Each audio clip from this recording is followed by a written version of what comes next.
La lluvia caía con insistencia sobre las calles empedradas de Bogotá, transformando el asfalto en un espejo roto que reflejaba las luces neón de los edificios altos.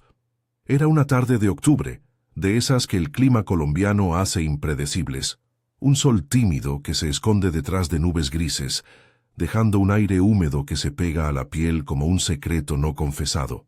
Yo, Ana María, caminaba apresurada por la carrera séptima, con el paraguas plegado en la mano, porque la tormenta había amainado lo justo para no mojarme del todo. Llevaba años viviendo en esta ciudad caótica y vibrante, donde el tráfico de buses rojos y el aroma a arepas fritas se mezclan con el estrés de la vida diaria. Pero ese día, nada parecía normal.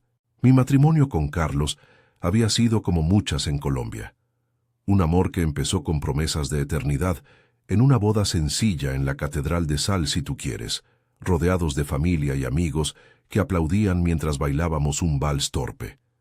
Habíamos construido una vida en un apartamento modesto en Chapinero, con 2 hijos que ahora eran adolescentes.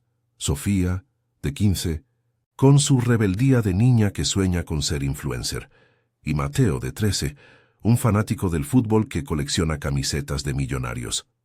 Carlos era ingeniero en una constructora grande, siempre con el teléfono pegado a la oreja, hablando de presupuestos y plazos. Yo, maestra de primaria en un colegio público del barrio, pasaba mis días corrigiendo cuadernos y motivando a niños que luchaban contra la pobreza, como yo lo había hecho en mi infancia, en un pueblo de Boyacá. Pero las grietas habían empezado a aparecer hacía meses. Carlos llegaba tarde, con excusas de reuniones que se extendían hasta la medianoche. Olía a perfume barato, no al mío, y sus mensajes en el celular se borraban con una rapidez que delataba culpabilidad. Al principio, lo ignoré. «Es el estrés del trabajo», me decía a mí misma mientras preparaba el ajiaco para la cena familiar. En Colombia, las mujeres como yo aprendemos a aguantar. Por los hijos, por la estabilidad, por el qué dirán en el barrio. Pero una noche, mientras él dormía, revisé su teléfono. Ahí estaba. Mensajes con Laura, su asistente en la oficina. «Te extraño, mi amor. No puedo esperar a verte sola». El corazón se me aceleró, un nudo en la garganta que me impidió respirar. Lágrimas silenciosas rodaron por mis mejillas mientras leía promesas que una vez fueron mías. Decidí confrontarlo al día siguiente, en la cocina de nuestro hogar, con el sol filtrándose por las cortinas de encaje que mi madre había bordado. «Carlos, ¿quién es Laura?», pregunté con voz temblorosa, sosteniendo el teléfono como una prueba irrefutable. Él palideció, sus ojos cafés evadiendo los míos. «Ana, es solo una amiga del trabajo, no es lo que piensas». Pero yo sabía. Lo sabía por la forma en que su voz se quebraba, por el silencio que siguió. Discutimos por horas, él negando, yo gritando, los niños encerrados en sus habitaciones fingiendo no oír. «Me has traicionado». «¿Cuánto tiempo?», le exigí golpeando la mesa con el puño. Carlos finalmente confesó. 6 meses. 6 meses robados de nuestra vida. La decisión del divorcio no fue inmediata. Pasaron semanas de terapia matrimonial en un centro comunitario del barrio, donde una psicóloga nos instaba a comunicar emociones. Pero cada sesión era un campo minado. Carlos defendía su error, jurando que me amaba aún, que Laura era solo una distracción. Yo, herida en lo más profundo, sentía una rabia que me consumía. «¿Amor? ¿Esto es amor?», le espeté una vez, mientras el terapeuta tomaba notas. Los niños lo sentían todo. Sofía se encerraba en su cuarto llorando, culpándome a mí por no ser suficiente. Mateo se volvía callado, pateando una pelota contra la pared, hasta que el ruido ensordecía el silencio de la casa. Finalmente, firmamos los papeles en una notaría cerca de la Plaza de Bolívar. Era un viernes por la tarde, el aire cargado del olor a empanadas de los vendedores ambulantes. Carlos y yo nos sentamos frente al escritorio del abogado, un hombre calvo y serio que recitaba cláusulas con monotonía. La custodia compartida, pensión alimenticia de 2 salarios mínimos mensuales, decía, mientras yo firmaba con mano temblorosa.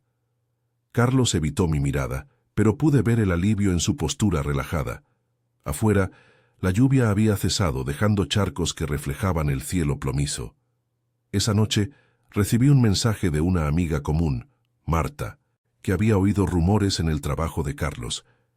«Ana, lo siento mucho. Laura está celebrando en un bar de la zona T. Dicen que brindan por la nueva vida». Sentí un pinchazo en el pecho, pero en lugar de lágrimas, una sonrisa se dibujó en mis labios. No era de alegría, sino de algo más profundo, una certeza que aún no compartía. Me miré en el espejo del baño, con el rostro cansado pero los ojos brillantes. «Aún no lo sabes», murmuré para mí misma, tocando mi vientre con delicadeza, porque en medio de todo ese caos había descubierto algo que cambiaría todo. Estaba embarazada. 3 meses, según el test que hice en secreto la semana pasada. Un hijo de Carlos, sí, pero ahora mío por completo. Y con él, una fuerza nueva que me impulsaba a reconstruir mi vida. No se lo dije en ese momento. Dejé que celebrara con su amante, que imaginara un futuro sin cargas. Mientras tanto, yo planeaba en silencio. Mudarme a un apartamento más pequeño en Usaquén, cerca de un buen colegio para los niños, y retomar mis clases de pintura nocturnas que había abandonado por la rutina familiar. Llamé a mi hermana en Tunja contándole todo menos lo del embarazo. «Ven a quedarte conmigo un tiempo, Ana. Aquí en el pueblo te recuperarás», me dijo con voz cálida. Pero yo sabía que Bogotá era mi batalla. No huiría. Al día siguiente, el sol salió tímido, tiñendo las montañas de verde intenso. Fui al colegio. Enseñé a mis alumnos sobre la independencia de Colombia, sobre héroes que lucharon contra la adversidad. En el recreo, una niña de 10 años me abrazó. «Profe, usted siempre nos dice que seamos fuertes». Sonreí de verdad esta vez. Sí, lo sería. El divorcio era solo el comienzo, no el fin, y cuando Laura y Carlos se enteraran de la verdad, su celebración se tornaría en sorpresa. Pero eso vendría después. Por ahora, caminaba por las calles húmedas, con el peso de un secreto que me hacía sentir invencible. Los días siguientes al divorcio se estiraron como las sombras alargadas de los Andes al atardecer, cubriendo Bogotá con una melancolía que se colaba por las rendijas de las ventanas. El apartamento en Chapinero, que una vez había sido nuestro refugio, ahora se sentía como un cascarón vacío, con muebles que guardaban ecos de risas pasadas y platos que ya no se llenaban para 4. Yo, Ana María, me movía por las habitaciones con una determinación nueva, empacando cajas de cartón que olían a humedad y a promesas rotas. El embarazo era mi ancla secreta, un latido sutil en el vientre que me recordaba que la vida seguía a pesar de todo. Pero revelarlo no era tan simple. Era una bomba que podía explotar en cualquier momento, alterando las frágiles alianzas que aún manteníamos por los niños. Sofía y Mateo eran los primeros en notar el cambio. Esa mañana de sábado, el sol filtraba rayos dorados a través de las persianas, calentando el piso de baldosas rojas. Preparé desayuno en la cocina, huevos revueltos con arepa y chocolate caliente, el ritual que siempre calmaba las tormentas familiares. Sofía bajó primero, con el cabello revuelto y los ojos hinchados de tanto llorar en secreto. Llevaba una sudadera oversized que le había regalado su padre en su último cumpleaños, un gesto que ahora dolía como una espina. «Mamá, ¿por qué todo está en cajas? ¿Nos vamos a mudar de verdad?», preguntó con voz ronca, sentándose en la mesa de madera que había visto tantas cenas. La miré, sintiendo un nudo en la garganta. Quería abrazarla y contarle todo, el secreto que crecía dentro de mí, la forma en que me hacía sentir fuerte en medio del caos, pero no era el momento. «Sí, mi amor. Vamos a un lugar más chiquito, en Usaquén.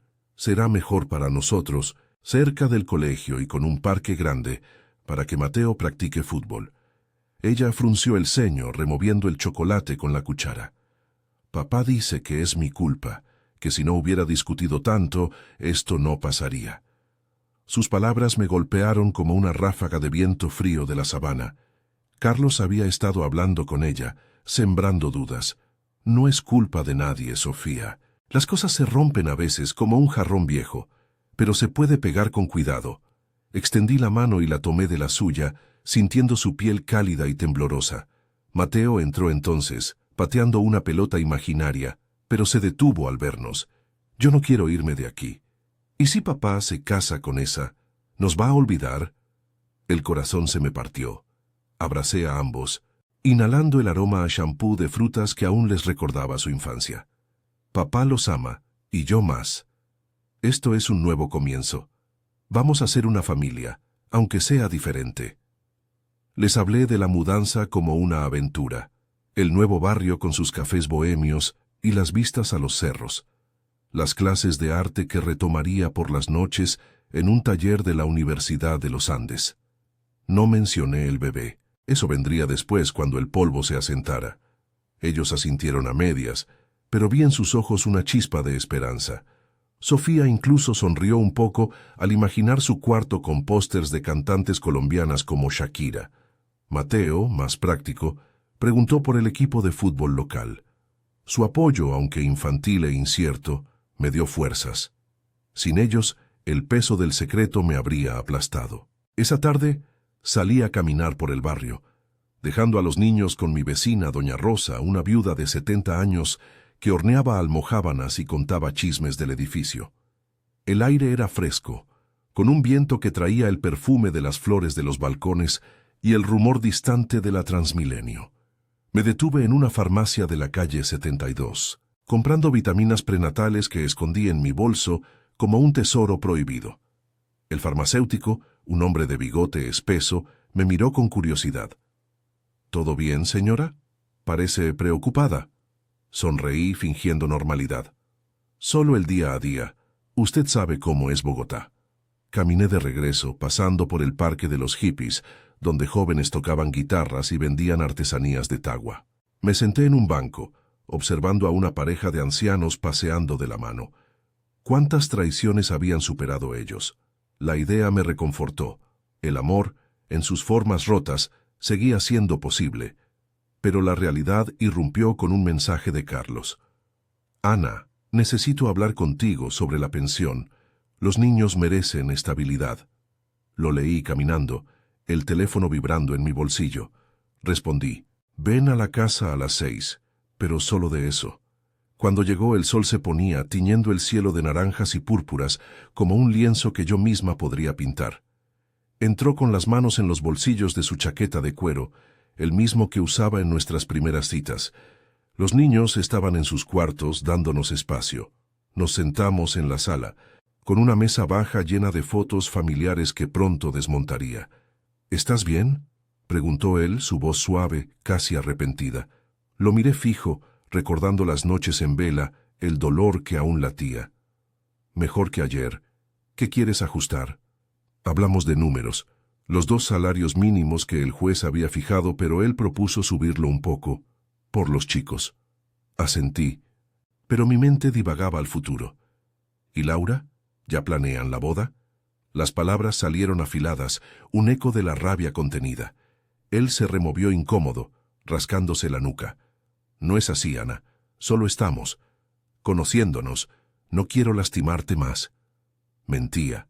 Lo sabía por el brillo evasivo en sus ojos. No me lastimas. Solo cuida a los niños cuando te toque, y no les digas mentiras. La conversación derivó a lo práctico. Horarios de visitas. ¿Quién recogería a Mateo del entrenamiento? En un momento su mano rozó la mía al pasar un papel y sentí un escalofrío. No de amor, sino de cierre. Carlos, esto termina aquí. Somos padres nada más. Él asintió, pero vi en su rostro una sombra de duda. Cuando se fue, cerré la puerta con un clic definitivo, apoyándome contra ella. Lágrimas calientes rodaron por mis mejillas, no de tristeza, sino de alivio. El secreto del embarazo ardía en mí como una brasa, impulsándome.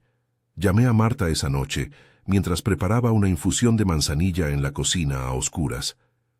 Amiga, ¿cómo va todo? ¿Ya te instalaste? Su voz era un bálsamo, cálida como el ron en una fiesta navideña. Le conté de la mudanza, de los niños, pero omití lo esencial. Ven a verme pronto. Te invito a una oblea en el centro. Reí, imaginando el dulce crujiente. Lo haré. Gracias por estar ahí. Colgué y toqué mi vientre, sintiendo un leve movimiento, como un saludo. El obstáculo del divorcio era solo el primero. Ahora venía la maternidad sola, la mirada del barrio, las visitas al médico en el hospital de la Samaritana. Pero con el apoyo de mi familia, de Marta, de mis alumnos que me veían como heroína, lo superaría. Mañana empezaría a buscar el nuevo apartamento, un nido para 3, no, 4 corazones. La sonrisa volvió a mis labios, no de venganza, sino de empoderamiento. Carlos y Laura celebrarían su ilusión, pero yo construía la realidad. Y pronto lo sabrían. La mudanza llegó como una tormenta repentina en la sabana de Bogotá, con nubes que se acumulaban sobre los cerros orientales y un viento que arrastraba hojas secas por las aceras de Chapinero. Era un lunes de noviembre, el tipo de día en que el sol lucha por asomarse, pero el frío se cuela por las mangas de la blusa. Yo, Ana María, había pasado la noche anterior empaquetando las últimas cosas. Los libros de poesía de García Márquez que Carlos nunca leyó, las camisetas de millonarios de Mateo arrugadas en una caja y los cuadernos de dibujo de Sofía, llenos de garabatos que soñaban con un futuro lejos de este dolor. El embarazo ya se notaba un poco más, un leve abultamiento bajo la falda holgada que usaba para disimular, pero nadie lo mencionaba. Era mi armadura secreta, un recordatorio de que, aunque el mundo se desmoronaba, algo nuevo crecía dentro de mí. Contraté una camioneta con un conductor del barrio, un hombre fornido llamado Javier, que mascaba chicle y contaba anécdotas de su vida como taxista. Señora, Bogotá cambia rápido, pero uno se acostumbra. ¿Va pa' dónde? Le indiqué la dirección en Usaquén, un barrio más tranquilo, con casas coloniales pintadas de blanco y calles arboladas que serpenteaban hacia el norte. Mientras cargábamos los muebles, la mesa de la cocina que había visto tantas reconciliaciones fallidas, Sofía y Mateo rondaban como sombras, ayudando a medias. Sofía cargaba una lámpara con cuidado excesivo, sus uñas pintadas de rojo mordisqueadas por los nervios. Mamá, el nuevo lugar tiene wifi rápido. No quiero perder mis seguidores en Instagram. Intenté reír, pero salió forzado. Sí, mi vida. Y un balcón para que grabes tus videos con vista a los cerros. Mateo, más callado, arrastraba una caja de juguetes viejos. Papá dijo que vendría a ayudarnos, pero no apareció. Su voz era un hilo cargado de decepción. Lo abracé brevemente, oliendo a sudor infantil y a la arepa que había comido de desayuno. Él vendrá después. Hoy somos nosotros 3, 4 en realidad, pero eso después, los que empezamos. El trayecto duró 1 hora, atascados en el tráfico de la calle 80, donde los buses amarillos de Transmilenio rugían como bestias impacientes y los vendedores ambulantes ofrecían tintos calientes en vasos de plástico. Bogotá se desplegaba ante nosotros, rascacielos de vidrio en el centro financiero que contrastaban con los barrios humildes de ladrillo visto, y el aroma a fritanga que se colaba por las ventanillas abiertas. Javier puso música en la radio, un vallenato de Diomedes Díaz que hablaba de amores perdidos, y Sofía puso los ojos en blanco. «Apágalo, por favor, es deprimente». Pero Mateo tarareó bajito, y eso me dio un atisbo de normalidad. Al llegar a Usaquén, el sol rompió las nubes por fin, bañando las fachadas de las casas con una luz dorada que hacía brillar las bugambillas en los jardines. El apartamento era pequeño, en un edificio de 3 pisos con ascensor que chirriaba, pero tenía una cocina luminosa y 2 habitaciones, una para los niños, compartida al principio, y la mía, con ventana al Parque Virrey. Descargamos todo en un frenesí de sudor y risas forzadas. Javier se quedó a ayudar por una propina extra, contando chistes sobre ex-esposas que se llevaban la mitad del alma. «Pero usted parece fuerte, señora, como esas mujeres de Boyacá que no se rinden». Sus palabras me tocaron.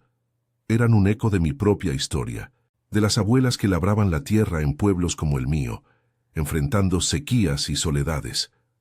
Una vez solos, desempaqué lo esencial: sábanas limpias para las camas, un radio viejo para la cocina y una foto familiar enmarcada que coloqué en la repisa, no por nostalgia, sino por los niños. Sofía se tiró en el sofá nuevo, revisando su teléfono. «Mamá, mira esto.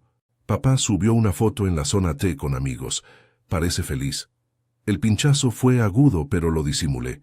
Carlos, viviendo su nueva vida con Laura, mientras nosotros reconstruíamos. No respondí. En cambio, preparé un almuerzo simple: arroz con pollo y ensalada de aguacate, usando ingredientes del mercado local donde había comprado esa mañana, oliendo a cilantro fresco y a frutas maduras. La tarde trajo el primer obstáculo real. Mientras organizaba la ropa en el armario, un mareo me golpeó, el embarazo recordándome su presencia con náuseas que subían por la garganta. Me senté en el borde de la cama, respirando hondo, el aire cargado del olor a pintura fresca del apartamento. Sofía entró viéndome pálida. «¿Estás bien, mamá? Pareces enferma». Su preocupación era genuina, los ojos grandes heredados de su padre ahora fijos en mí. «Solo cansancio, hija. La mudanza agota». Pero ella no se convenció. Se sentó a mi lado tomando mi mano. «Sé que estás pasando por mucho, por papá, por nosotras, pero yo te ayudo. Puedo cocinar o limpiar, lo que sea». Lágrimas brotaron, no mías, sino suyas, rodando por sus mejillas pecosas. La abracé fuerte, sintiendo su cuerpo delgado temblar. «Gracias, mi amor. Eres mi guerrera». Mateo se unió desde la puerta, con una pelota en la mano. «Yo también. Y si papá no viene, jugamos fútbol los tres». Su inocencia era un bálsamo, un apoyo inesperado que me hacía ver que no estaba sola. Juntos, barrieron el piso y colgaron cortinas, transformando el espacio vacío en un hogar incipiente. Al atardecer, el Parque Virrey bullía de vida. Joggers con audífonos, familias paseando perros mestizos y el sonido de un clarinete lejano desde un café cercano. Salimos a caminar, los tres de la mano, el sol poniéndose detrás de Monserrate como un fuego lento. Hablamos de todo menos del divorcio, de la escuela, de un partido de millonarios que veríamos por TV, de los sueños de Sofía como diseñadora gráfica. Pero en el fondo el secreto pesaba. Decidí que era hora de contárselo a alguien de confianza. Llamé a mi hermana desde un banco del parque, el teléfono pegado a la oreja mientras los niños jugaban en la hierba. «Luz, estoy en el nuevo lugar. Todo bien, pero estoy embarazada. De Carlos, pero no se lo sabe». Su exclamación fue un grito ahogado, seguido de un torrente de consejos. «Dios mío. Ana, ven a Tunja cuando quieras, pero no lo enfrentes sola. Yo te mando plata para el doctor y mamá rezará por ti». Su voz, ronca por el acento boyacense, me reconfortó como un abrazo lejano. «Gracias. Vendré pronto, pero aquí me quedo, por los niños». Esa noche, mientras acostaba a los chicos, Sofía con su playlist de reggaetón bajito, Mateo pidiendo un cuento sobre héroes del fútbol, recibí una llamada de Marta. «Ana, ¿cómo va la mudanza? Oí que Carlos anda de fiesta con Laura en un restaurante de la 85, celebrando libertad», dicen. El tono era compasivo, pero con un filo de indignación. Imaginé la escena. Carlos riendo, Laura con su vestido ajustado, brindando con aguardiente en copas altas, ajenos a la tormenta que se avecinaba. Sonreí en la oscuridad de mi habitación, tocando el vientre donde el bebé se movía como un secreto compartido. Que celebren, Marta. Pronto lo sabrán todo. No era venganza, era justicia, mi verdad saliendo a la luz. El obstáculo de la soledad se desvanecía con el apoyo de mi hermana, de mis hijos que me miraban como pilar, de amigas como Marta que no me soltaban. Mañana iría al médico en el barrio, confirmaría todo y planearía el próximo paso. Bogotá, con su caos eterno, me había enseñado a renacer de las cenizas, y yo, Ana María, lo haría, paso a paso, con un corazón latiendo por 4. El sol de diciembre se filtraba a través de las persianas del apartamento en Usaquén, tiñendo el piso de madera con manchas doradas que bailaban como recuerdos lejanos. Bogotá amanecía con ese frescor típico de la altitud, un aire que picaba en la nariz y hacía que el vapor del tinto caliente subiera en espirales desde la taza que sostenía en mis manos. Yo, Ana María, me había levantado temprano, con el embarazo ya en su 4º mes, anunciándose en una curva sutil bajo el suéter holgado que usaba para ocultar lo inevitable. Los niños dormían aún. Sofía acurrucada con su almohada abrazada y Mateo roncando suavemente, su pelota de fútbol a los pies de la cama. El nuevo hogar empezaba a oler a rutina, a pan recién horneado del mercado de la plaza de Usaquén y a las velas de lavanda que había encendido la noche anterior para ahuyentar las sombras del pasado. Pero esa mañana, el peso del secreto se sentía más pesado que nunca. Había soñado con Carlos y Laura, con sus risas en un bar de la zona T, brindando por una libertad que yo conocía falsa. Desperté con una determinación fría, como el viento que bajaba de los cerros. Era hora de revelarlo todo, no por rencor, sino por justicia, por los niños, por mí, por el latido que crecía en mi interior y merecía un lugar en esta nueva realidad. Preparé el desayuno con movimientos mecánicos, huevos pericos con tomate y cebolla, arepas doradas en la sartén, mientras el radio sintonizaba una emisora local que hablaba de las fiestas de fin de año en el centro histórico. Bogotá se ilumina con novenas y villancicos, decía el locutor con entusiasmo, pero para mí, la luz venía de adentro. Sofía bajó primero frotándose los ojos somnolientos, su cabello en una coleta desordenada. «Mamá, hoy vamos al parque. Quiero grabar un video para mis followers». Su voz era un intento de normalidad, pero vi la preocupación en su mirada. Desde la mudanza, me observaba como si temiera que me desvaneciera. La abracé, sintiendo su delgadez contra mi cuerpo. «Después del almuerzo, mi amor, pero primero tengo que resolver algo importante». Mateo apareció entonces, con el uniforme del colegio arrugado. «Yo quiero ir a la práctica de fútbol. ¿Papá vendrá?» El nombre de Carlos colgaba en el aire como una pregunta sin respuesta. «Hoy no, pero hablaremos de él pronto». Le serví el desayuno en la mesa de la cocina, que ahora parecía más grande sin la sombra de las discusiones pasadas. Mientras comían, les conté lo esencial, que estaba embarazada, que sería un hermanito para ellos. Sofía dejó caer la cuchara, sus ojos abriéndose como platos. «¿En serio? ¿De papá?» Asentí, y las lágrimas brotaron en cadena, de sorpresa, de alegría mezclada con confusión. Mateo sonrió por primera vez en semanas, tocando mi vientre con timidez. «Seré el hermano mayor, le enseñaré a patear». Su apoyo infantil era un bálsamo, un recordatorio de que la familia no se rompía del todo. Se transformaba. Los abracé a ambos, inhalando su calidez, y en ese momento el obstáculo de la soledad se disipó un poco más. Salí hacia el centro financiero esa tarde, dejando a los niños con doña Rosa, la vecina del edificio que ahora se había convertido en una aliada con sus consejos de abuela y sus bandejas de almojábanas. El tráfico en la autopista norte era un caos habitual, con claxones impacientes y el olor a escape que se mezclaba con el de las choripanes de los vendedores en las esquinas. Llamé a Carlos desde el bus articulado, mi voz firme a pesar del traqueteo. «Necesito verte. Ahora. En la cafetería de la calle 93, la de siempre». Él aceptó sin preguntas, su tono cauteloso, como si oliera la tormenta. Laura estaría allí también, lo sabía por Marta, que me había mandado un mensaje esa mañana. «Siguen de miel de luna falsa. Ve con cuidado, amiga».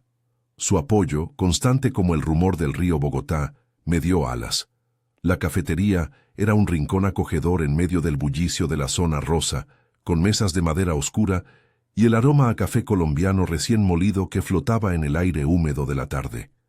Carlos llegó primero, con su chaqueta impecable y el cabello peinado hacia atrás, intentando lucir profesional. Se sentó frente a mí, pidiendo un tinto negro. «¿Qué pasa, Ana? ¿Los niños?» Negué con la cabeza, sintiendo el pulso acelerado en las sienes. «No solo ellos, esto». Saqué la ecografía del bolso, la foto en blanco y negro que mostraba el contorno diminuto de nuestro hijo no nacido. Sus ojos se clavaron en la imagen y el color huyó de su rostro. «¿Embarazada? ¿Desde cuándo?» «3 meses cuando firmamos los papeles. No te lo dije porque necesitaba espacio para decidir sola». Las palabras salían medidas, cargadas de la rabia contenida de meses, pero también de una calma nueva, forjada en las noches de insomnio y las caminatas por el Parque Virrey. Laura entró entonces, con un vestido rojo que contrastaba con el gris del cielo nublado afuera, su perfume dulce invadiendo el espacio como una intrusa. Se sentó al lado de él, frunciendo el ceño al ver la ecografía. ¿Qué es esto? ¿Otro chantaje? Su voz era aguda, defensiva, reflejando la inseguridad de quien sabe que ha construido sobre arena. Miré a Carlos, que ahora parecía un niño perdido, sus manos temblando alrededor de la taza. No es chantaje, es la realidad. Este bebé es tuyo, Carlos, y cambiará todo, la pensión, las visitas, nuestras vidas. Él balbuceó excusas, promesas de apoyo, de arreglarlo, pero vi el pánico en sus ojos, el fin de su ilusión de libertad sin ataduras. Laura se removió incómoda, cruzando los brazos. Esto complica todo. ¿Y ahora qué? ¿Vuelves con él? Su pregunta era un dardo, pero respondí con una sonrisa serena, la misma que había esbozado aquella noche del divorcio. ¿Aún no lo sabes? No vuelvo. Construyo lo mío. Con mis hijos, con este bebé. Tú puedes seguir celebrando, pero la vida real no espera. La conversación se extendió en un torbellino de emociones. Carlos jurando ayuda económica extra. Laura saliendo enfadada con un portazo que hizo tintinear las tazas, y yo manteniendo la compostura, explicando los detalles prácticos, citas médicas en el hospital universitario, ajustes legales con el abogado. Afuera, la lluvia empezó a caer de nuevo, un aguacero tropical que lavaba las aceras y reflejaba las luces de los autos en charcos profundos. Caminé de regreso a casa empapada, pero ligera, como si el agua se llevara el último peso del secreto. Llamé a mi hermana desde el paradero del bus, contándole todo entre sollozos de alivio. Lo hice, Luz. Se lo dije. Ella rió, su voz un eco de orgullo boyacense. Eres fuerte, hermana. Ven con los niños en Navidad. Mamá preparará natilla para todos, incluyendo al pequeñín. Al llegar al apartamento, los niños me esperaban con abrazos y preguntas. Sofía había preparado chocolate caliente. Mateo dibujado un balón con un bebé adentro. Papá llamó mamá. Dijo que vendrá mañana a hablar. Asentí, sentándome con ellos en el sofá, el vientre descansando contra mis rodillas. El obstáculo mayor, la revelación, había sido superado no sola, sino con el hilo invisible que nos unía, el amor de mis hijos, la lealtad de Marta y Luz, incluso la culpa de Carlos que ahora nos ataba de forma nueva. Bogotá, con su eterna dualidad de sol y lluvia, de caos y belleza, me había moldeado. Ya no era la mujer que aguantaba en silencio. Era Ana María, madre de 3, pintora de sueños en un lienzo de resiliencia. Mañana empezaría las clases de arte de nuevo, con el pincel en mano y el corazón lleno. La celebración de Laura se había tornado en eco distante. La mía, silenciosa y profunda, apenas comenzaba. Y en el silencio de la noche, con la ciudad durmiendo bajo las estrellas, supe que lo había logrado. Renacer, paso a paso, en esta tierra de contrastes que me había dado todo.